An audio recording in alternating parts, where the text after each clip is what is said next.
উত্তরবঙ্গের অফবিট জায়গাগুলোর মধ্যে বর্তমানে তাবাকোশি কিন্তু বেশ জনপ্রিয় হয়ে উঠছে। এর প্রধান কারণ হলো তাবাকোশি এনজিপি থেকে মাত্র 63 কিলোমিটার দূরে অবস্থিত। মানে গাড়িতে মাত্র 2.5 ঘন্টায় আপনারা এনজিপি থেকে তাবাকোশি পৌঁছে যেতে পারেন। মিরিক থেকে মাত্র 7 কিলোমিটার দূরে অবস্থিত এই তাবাকোশি গ্রাম। তাবাকোশির মূল আকর্ষণ হলো এই গ্রামের এই দুপাশে যে দেখতে পাচ্ছেন দিগন্ত বিস্তৃত সবুজ চা বাগান, আর গ্রামের পাশ দিয়ে বয়ে যাওয়া এই সুন্দর ছোট্ট রংভং নদী। মিরিক এবং গোপালধারার খুব কাছে হওয়ায় এখানে কিন্তু চা বাগানের বিস্তৃতি দেখতে পাওয়া যায়। আজকের পর্বে আপনাদের তাবাকোশিতে এমন একটা হোমস্টের সন্ধান দেব যেটা নদী এবং চা বাগান দুটোর ঠিক মাঝখানে অবস্থিত। মানে একদিকে আপনারা চা বাগান পেয়ে যাবেন আর অন্যদিকে পেয়ে যাবেন এই রংভং নদীকে। আর জানাবো তাবাকোশিতে থেকে আপনারা কোথায় কোথায় ঘুরে নিতে পারেন, মানে কি কি সাইট সিন এখানে থেকে আপনারা করতে পারেন, সেই তথ্যও থাকছে আজকের পর্বে।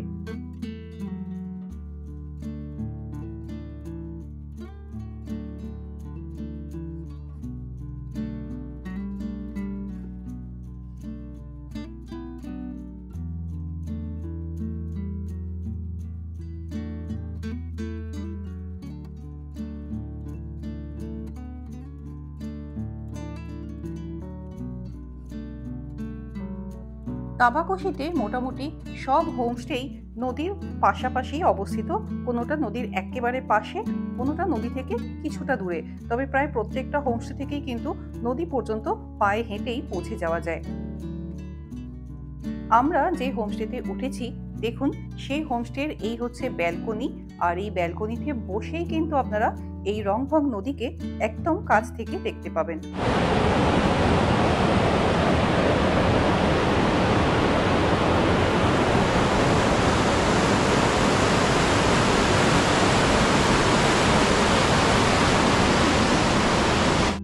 ওদিকে নদী দেখালাম, আর এইদিকে হচ্ছে চা বাগান। মানে একদিকে নদী আর একদিকে চা বাগান, আর ঠিক এই দুয়ের মাঝখানেই হচ্ছে আমাদের এবারের আস্তানা ইয়োলমো হোমস্টে।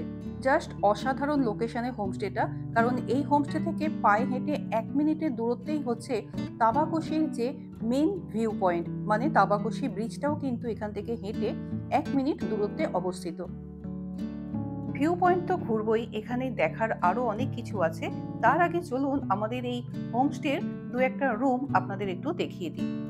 আমরা ছিলাম রিভার সাইড যে রুমগুলো আছে সেই রুমে, আর এছাড়াও আপনাদের পুরোনো রুমগুলোতে আপনারা চা বাগানের ভিউ রুমও পেয়ে যাবেন। এই যে রুমটা দেখছেন এগুলো কিন্তু রিভার ভিউ রুম। রুমটা দেখালাম, এই হচ্ছে এই রুমটার ওয়াশরুম। ওয়াশরুম বেশ পরিষ্কার পরিচ্ছন্ন, গিজার কোমর সবকিছু রয়েছে। রুমগুলো কিন্তু বেশ বড়। প্রত্যেকটা রুমে বড় কাঁচের জানালা দেওয়া রয়েছে, যাতে রুম থেকে বেডে বসেই আপনারা বাইরের ভিউটা এনজয় করতে পারেন। এই যে দেখছেন ব্যালকনি, আর এই সামনে দিয়ে বয়ে গেছে রংভং নদী। নদীর আওয়াজ তো আপনাদের প্রথমেই শোনালাম। ব্যালকনিতে বেশ সুন্দর করে সোফা, চেয়ার, টেবিল দিয়ে বসার ব্যবস্থা করা রয়েছে। আচ্ছা, এর পাশে আরো একটা রুম রয়েছে, এটা ট্রিপল বেডেড রুম। এটা হচ্ছে রুম নাম্বার 6। এর আগে দেখিয়েছিলাম রুম নাম্বার 5। এটা ট্রিপল বেডেড রুম। এদিকে একটা বেড যেখানে দুজন শুতে পারেন, ওই পাশে আরো একটা বেড রয়েছে যেখানে একজন শুতে পারেন। বেশ বড় স্পেশিয়াস রুম। এদিকে একটা আয়না রয়েছে, সাইড টেবিল রয়েছে, এখানে দেখতে পাচ্ছেন বড় একটা কাঁচের জানালা, আর এখান থেকে সুন্দর ওপাশের ভিউ রয়েছে। এই হচ্ছে এই রুমটার ওয়াশরুম। ওয়াশরুম কিন্তু প্রত্যেকটা রুমেরই বেশ বড় এবং পরিষ্কার পরিচ্ছন্ন। এই রিভার সাইড রুমগুলো নতুন তৈরি হয়েছে, তাই এখানে সবকিছুই কিন্তু বেশ পরিষ্কার পরিচ্ছন্ন। এই হোমস্টের বেস্ট পার্ট হলো এই 3টে রুমে যারা থাকবেন তারা এই বড় ব্যালকনিটা অ্যাক্সেস তো করতে পারবেনই, আর তার সাথে সারাক্ষণ এই নদীর সাথে সময় কাটাতে পারবেন, যার জন্য আমাদের এই জায়গাটা এতটাই পছন্দ হয়েছিল। এবার এদিকে রুম নাম্বার 7টা আপনাদের দেখিয়ে দিচ্ছি। এটাও ট্রিপল বেডেড রুম। এদিকে দুজন, ওদিকে একজন থাকতে পারেন। এখানে কিন্তু গরমকালের দিকে হালকা গরম লাগে, তাই প্রত্যেকটা রুমে স্ট্যান্ড ফ্যান দেওয়া রয়েছে। এখানেও দেখছেন বড় কাঁচের জানালা রয়েছে বাইরের ভিউ দেখার জন্য। এদিকে রয়েছে ওয়াশরুম। প্রত্যেকটা ওয়াশরুমেই সব রকম মডার্ন অ্যামিনিটিস রয়েছে। আগের যে রুমগুলো দেখালাম সেটা ছিল নিউ বিল্ডিং এর রুম এবং সেগুলো ছিল সবকটাই রিভার ফেসিং রুম। এখন চলে এসেছি এনাদের ওল্ড বিল্ডিং এ, আর এখান থেকে আপনারা পেয়ে যাবেন পুরোপুরি চা বাগানের ভিউ। একদিকে নদীর ভিউ রয়েছে আর এখান থেকে কিন্তু পার্কটাও একদম সামনেই দেখতে পাওয়া যায়। এখানে খুব সুন্দর বসার ব্যবস্থা করা রয়েছে। আর ওই যে দেখুন, এদিকে হচ্ছে চা বাগান। এখানে প্রত্যেকটা রুম থেকে আপনারা এরকম চা বাগানের ভিউ পাবেন। সন্ধেবেলা জাস্ট অসাধারণ দেখতে লাগে। এখানে চারদিকে খুব সুন্দর একটা ঝিঝি পোকার আওয়াজ থাকে নদীর আওয়াজ। চারপাশের ছোট ছোট বাড়ির আলোগুলো জ্বলে ওঠে, অসাধারণ এক পরিবেশ সৃষ্টি হয় এখানে সন্ধেবেলা। ওই যে দেখতে পাচ্ছেন ওটাই হচ্ছে কিন্তু পার্কটা, মানে তাবাকশি যে মেন ভিউ পয়েন্ট সেটাও কিন্তু এই হোমস্টের একেবারে কাছে। মাত্র 1 মিনিটের হাঁটা পথেই আপনারা এই ভিউ পয়েন্টে পৌঁছে যাবেন। এই জন্যই আমাদের হোমস্টেটা এতটাই পছন্দ হয়েছে। ওল্ড বিল্ডিং এর দু একটা রুম আপনাদের দেখিয়ে দেওয়ার চেষ্টা করছি। এটা হচ্ছে রুম নাম্বার 4। এখানে রুমগুলো কিন্তু বেশ বড় বড়, দেখতে পাচ্ছেন বেশ বড় একটা বেড রয়েছে। এদিকে গৌতম বুদ্ধের খুব সুন্দর একটা ছবি টাঙানো রয়েছে। ওয়ালের ডিজাইনটাও বেশ সুন্দর। পাশে সাইড টেবিল রয়েছে, ছোট একটা প্লাস্টিকের টেবিল দেওয়া রয়েছে। বেডটাও বেশ বড়, ওদিকেও একটা বড় ওয়ার্ড্রপ এবং আয়না রয়েছে। এই পাশে একটা সিঙ্গেল বেড রয়েছে। এই দিক দিয়ে ওই যে নিচে নদীর ভিউ আর পার্কের ভিউ পাওয়া যাবে। আর এদিকে রয়েছে ওয়াশরুম। এই হচ্ছে ওয়াশরুম, এদিকে রয়েছে ওয়াশ বেসিন, আয়না রয়েছে, ওদিকে গিজার রয়েছে, কোমোড রয়েছে, মানে ওয়াশরুমে যা যা থাকা উচিত সবকিছুই এখানে রয়েছে। এই বিল্ডিং এর রুমগুলো নিউ বিল্ডিং এর থেকে একটু বড় মনে হচ্ছে আর বেশ খোলামেলা। আর ওপরে হওয়ার কারণে চারপাশে সুন্দর একটা ভিউ এখান থেকে দেখতে পাওয়া যায়। চট করে রুম নাম্বার 3টাও একটু দেখিয়ে দিচ্ছি। একদম পাশের রুমটারই মতো, এটাও ট্রিপল বেডেড রুম। তবে ডাবল বেড যেগুলো রয়েছে সেখানে কিন্তু 3 জন আরামসে থাকতে পারেন। এখানেও এরকম সাইড টেবিল রয়েছে, ফটো রয়েছে। এদিকে হচ্ছে রুম নাম্বার 2। এটা 4 বেডেড রুম। দুদিকের বেডে দুজন 4 জন এখানে কিন্তু অনায়াসে থাকতে পারেন। আর এই ব্যালকনি থেকে কিন্তু খুব সুন্দর এরকম চা বাগানের ভিউ রয়েছে। আর চাইলে এই রাস্তা দিয়ে হেঁটে আপনারা পুরো তাবাকশি গ্রামটা ঘুরে দেখতে পারেন। আর এই হোমস্টের মধ্যে এরকম একটা ছোট শপ রয়েছে যেখান থেকে আপনারা কোল্ড ড্রিঙ্কস, চিপস, চকলেট এইসব কিছু কিনে নিতে পারেন। আর এই হচ্ছে ডাইনিং এরিয়া। ডাইনিং এরিয়ার বিশেষত্ব হলো এখানে বসে খেতে খেতে আপনারা এই নদীকে একদম কাছ থেকে পাবেন। এই যে দেখুন নদী চলে গেছে আর নদী লাগোয়াই হচ্ছে ডাইনিং এরিয়া, মানে নদীর আওয়াজ শুনতে শুনতে লাঞ্চ, ব্রেকফাস্ট, ডিনার করতে পারবেন। বর্ষায় নদীর জল কিন্তু বেশ ফুলে ফেঁপে ওঠে। আমরা সবাই জানি গত অক্টোবর মাসের বন্যায় তাবাকশি কিভাবে বিধ্বস্ত হয়ে পড়েছিল, তবে সেই ধকল কাটিয়ে তাবাকশি কিন্তু আবার ছন্দে ফিরেছে। এটা হচ্ছে বারবিকিউ এবং বনফায়ার করার জায়গা। এবার আমরা হোমস্টে থেকে বাইরে বেরিয়ে এসেছি। বাইরে বেরিয়ে দেখবেন এরকম সুন্দর একটা শিবের স্ট্যাচু রয়েছে। আর এই সামনে দিয়ে একটা রাস্তা উঠে গেছে ওপরে চা বাগানে যাওয়ার জন্য। আর ওই যে দূরে একটা মনাস্ট্রি দেখা যাচ্ছে। পায়ে হেঁটে ওই মনাস্ট্রিটা ঘুরে আসতে পারেন, চা বাগানে হেঁটে আসতে পারেন, পায়ে হেঁটে পার্কটা ঘুরে দিতে পারেন বিকেলবেলা। মানে এখানে সময় কাটানোর জন্য কিন্তু অনেক কিছু রয়েছে। একদম নিজের মতো করে গ্রামটাকে আপনারা এক্সপ্লোর করতে পারেন। তাবাকশি গ্রামটা কিন্তু সত্যি ভীষণ সুন্দর। আমরা এখন হেঁটে পার্কের দিকে যাচ্ছি। ওই যে দূরে দেখতে পাচ্ছেন আমাদের হোমস্টে।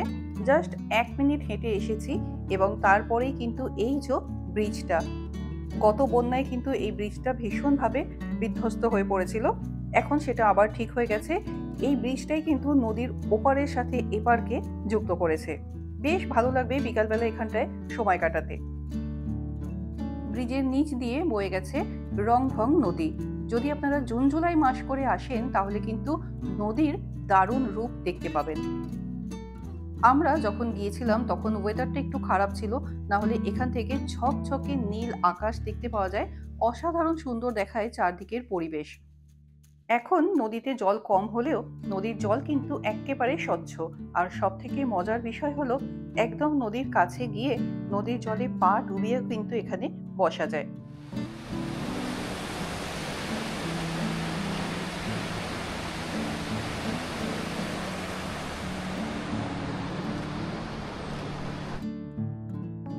তাবাকশি ভিউ পয়েন্টের ওপরেই রয়েছে সুন্দর একটা পার্ক। তবে পার্কটা বৃহস্পতিবার বন্ধ থাকে আর সন্ধেবেলা 5টার সময় বন্ধ হয়ে যায়।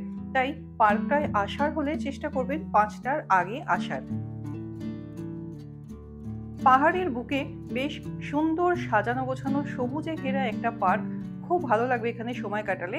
আমাদের লাক খারাপ ছিল, আমরা যখন গিয়েছিলাম তখন পার্কটা বন্ধ হয়ে গেছিল।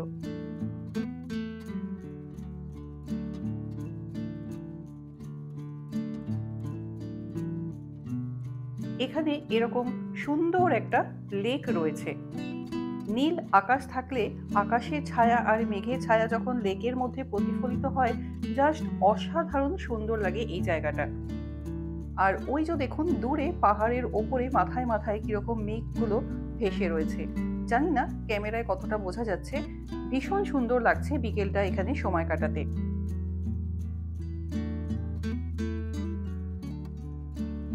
লেকের ওপারে কিছুটা হেঁটে গেলেই পেয়ে যাবেন একটা মনাস্ট্রি।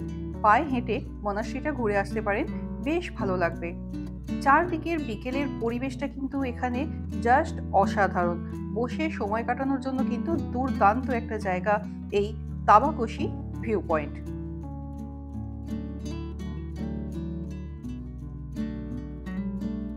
এখানেই একটা ওয়ার মেমোরিয়ালও রয়েছে।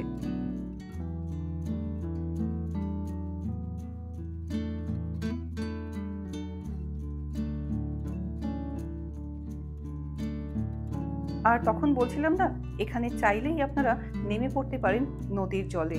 জল ভীষণ ঠান্ডা কিন্তু ভীষণ স্বচ্ছ। বেশ ভালো লাগবে নদীর বুকে বসে থাকতে।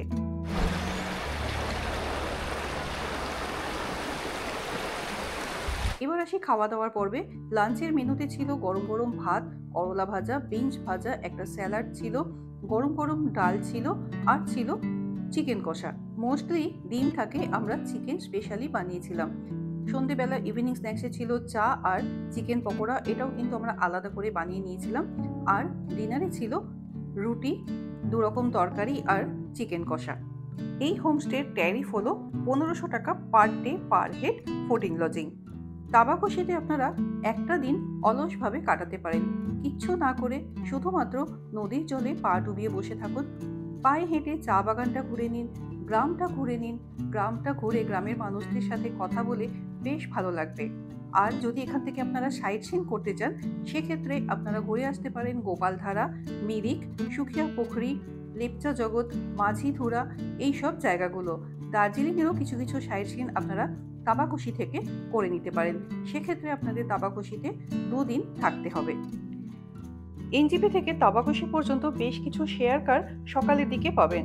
আর তাছাড়া আপনারা মিরিক পর্যন্ত শেয়ার কারে এসে মিরিক থেকে আবার একটা গাড়ি রিজার্ভ করে সেখান থেকে তাবাকশি পৌঁছে যেতে পারেন। আর যদি ডাইরেক্ট রিজার্ভ গাড়িতে আসেন, সেক্ষেত্রে ছোট গাড়িতে ভাড়া পড়ে 3 থেকে 3500 টাকা, আর বড় গাড়িতে ভাড়া পড়ে 3.5 থেকে 4000 টাকা। এই ছিল আজকের পর্বে আমাদের তাবাকশি ভ্রমণের অভিজ্ঞতা। আমরা যেভাবে ঘুরেছিলাম আপনাদের সাথে সেইভাবে শেয়ার করার চেষ্টা করলাম। তাবাকশিতে প্রচুর নামি দামি হোমস্টে রয়েছে এবং তাদের ট্যারিফও কিন্তু বেশ হাই। যদি রিজনেবল প্রাইসে থাকতে চান, তাহলে স্ক্রিনে দেওয়া নম্বরে যোগাযোগ করে এই ইয়োনো হোমস্টেতে থাকতে পারেন। কথা দিচ্ছি নিরাশ হবেন না, কারণ ভিউ জাস্ট অসাধারণ, ব্যবহারও ভীষণ ভালো, আর তার সাথে খাওয়া দাওয়াও বেশ ভালো। আজকের পর্ব তাহলে এখানেই শেষ করছি। দেখা হচ্ছে পরবর্তী পর্বে অন্য কোনো গন্তব্যে।